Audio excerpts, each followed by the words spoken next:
Chicken വെച്ചിട്ട് തന്നെ ഒരുപാട് ടൈപ്പ് ഓഫ് റെസിപ്പീസ് നമ്മുടെ ചാനലിൽ പല പ്രാവശ്യമായിട്ട് അപ്ലോഡ് ചെയ്തിട്ടുണ്ട്.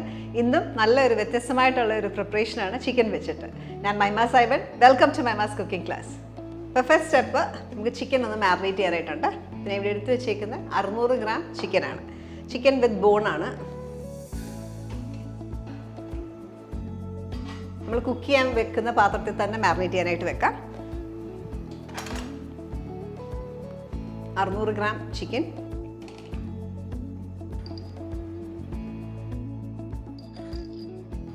ഇതിലേക്ക് 1 ടീസ്പൂൺ നിറച്ച് ചില്ലി പൗഡർ. ഞാൻ കാശ്മീരി ചില്ലി പൗഡറാണ് യൂസ് ചെയ്തേക്കുന്നത്. 1/4 ടീസ്പൂൺ ഉപ്പ്, 1/2 ടീസ്പൂൺ മഞ്ഞൾപ്പൊടി, 1 ടീസ്പൂൺ ജിഞ്ചർ ഗാർലിക് ചതച്ചത്. ഇതിന് പകരം പേസ്റ്റോ ഉപയോഗിക്കാം. 1/2 ടീസ്പൂൺ ഗരം മസാല, കുറച്ച് വിനീഗർ, 1 ടീസ്പൂൺ വിനീഗർ, 1 ടീസ്പൂൺ തന്നെ കോക്കനട്ട് ഓയിൽ. ഇതെല്ലാം കൂടെ ഒന്ന് മിക്സ് ചെയ്യുക. ഇതിലേക്ക് നമുക്ക് നാടൻ ഫ്ലേവറിന് വേണ്ടി കുറച്ച് വേപ്പിലയും കൂടി ഇടാം.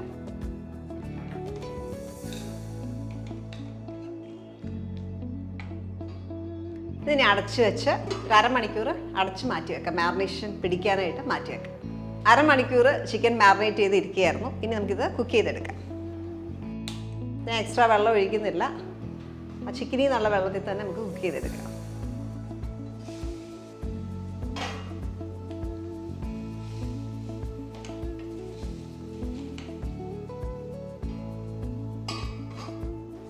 നമ്മളൊരു 10 മിനിറ്റോളം ചെറിയ ഫ്ലെയിമിൽ കുക്ക് ചെയ്യുമായിരുന്നു. ഒട്ടും തന്നെ വെള്ളം ഒഴിച്ചിട്ടുണ്ടായിരുന്നില്ല. ഇപ്പം നോക്കിയാൽ വെള്ളമുണ്ട് അത്യാവശ്യം.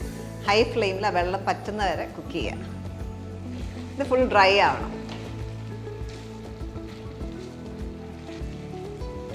ഇപ്പോൾ ചിക്കൻ നന്നായിട്ട് ഡ്രൈ ആയി. ഇതിനെ മാറ്റി വെക്കാം. എല്ലാ ഉപ്പും എരിവും എല്ലാം പാകത്തിനുണ്ട്. അടുത്തായിട്ട് നമുക്കൊരു ഡ്രൈ മസാല ഉണ്ടാക്കണം. അതിന് വേണ്ടിയിട്ട് ഈ ഒരു പാനിലേക്ക് കുറച്ച് സ്പൈസസ് നമുക്ക് കുക്ക് ചെയ്യാനായിട്ടുണ്ട്, ഹീറ്റ് ചെയ്യാനായിട്ടുണ്ട്. ഒരു 8 കാശ്മീരി ചില്ലീസാണ് ഉപയോഗിച്ചിരിക്കുന്നത്.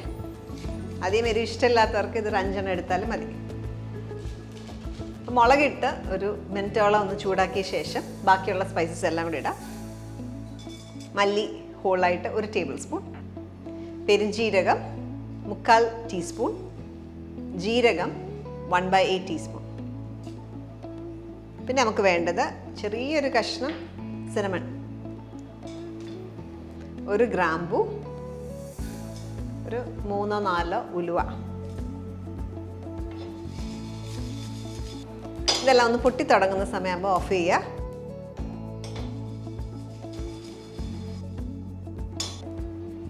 ഈ സ്പൈസ് മിക്സ്ചറൊക്കെ നന്നായിട്ട് കൂളായിട്ടുണ്ട്. ഇനി ഇതൊന്ന് പൊടിച്ചെടുക്കാം.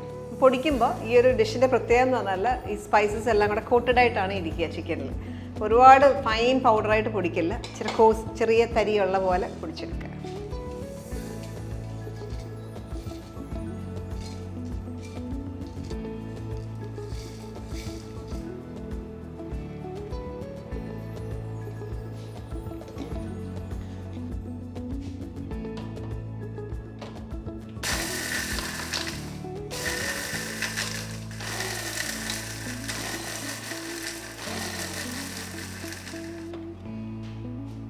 ഇതേപോലെ വേണം എടുക്കാൻ. കുറച്ച് തരിയുള്ള പോലെ എടുക്കുക. പിന്നെ നമ്മുടെ അടുത്ത പ്രോസസ്സ് എന്ന് പറയുന്നത് നമ്മൾ ചിക്കനിൽ ഇത് മിക്സ്ചർ കോട്ട് ചെയ്തെടുക്കും. അതിന് വേണ്ടിയിട്ട് ഒരു കടായി വെക്കാം. ഇതിലേക്ക് കുറച്ച് ഓയിൽ, 3 ടേബിൾ സ്പൂൺ ഓയിൽ ചേർത്തിട്ടുണ്ട്. ഇവിടെ എണ്ണ നന്നായിട്ട് ചൂടായി. നമുക്കിതിലേക്ക് ചിക്കൻ ആഡ് ചെയ്യാം.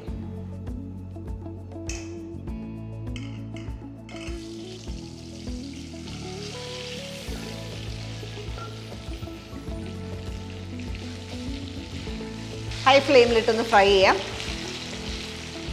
കുറച്ച് വേപ്പില ഫൈനായിട്ട് ചോപ്പ് ചെയ്തുകൂടെ ചേർക്കാം.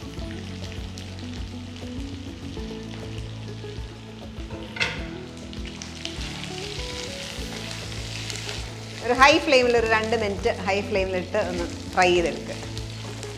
ഒരു 2 മിനിറ്റ് ഹൈ ഫ്ലെയിമിൽ കുക്ക് ചെയ്ത ശേഷം നമുക്ക് ഈ സ്പൈസ് മിക്സ് ചെയ്യുന്നതിനകത്തേക്ക് ഇട്ടൊന്ന് കൂട്ട് ചെയ്തെടുക്കുക.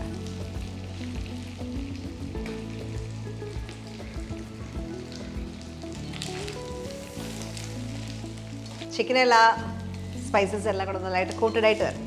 ഇച്ചിരി എരിവൊക്കെ ഉള്ളതുകൊണ്ട് തന്നെ ഞാനിതിന് ഫയർ ചിക്കൻ എന്നാണ് പറയുന്നത്. ഇങ്ങനെ പേരിലുള്ള വേറെ ഡിഷുള്ളതായിട്ട് എനിക്ക് അറിയത്തില്ല. ഞാൻ ചുമ്മാ ഉണ്ടാക്കിയൊരു റെസിപ്പിയാണ്. അപ്പോൾ ഇത് വീട്ടിലെല്ലാവർക്കും വളരെ ഇഷ്ടമാണ്. ഇത് ചോറും തൈരും ഈ ഒരു ചിക്കൻ ഫ്രൈയും കൂടെ ഉണ്ടെങ്കിൽ നല്ലൊരു കോമ്പിനേഷനാണ്. അപ്പോൾ നമുക്ക് ഈ സെർവിങ് ബോളിലേക്ക് മാറ്റാം. ഇത്രയേ ഉള്ളൂ. 1 മിനിറ്റ് ഒരു കോട്ട് ചെയ്താൽ മതി. ആ മസാല ഇട്ട് കഴിഞ്ഞ ശേഷം 1 മിനിറ്റ് ഒന്ന് കോട്ട് ചെയ്തെടുക്കുക.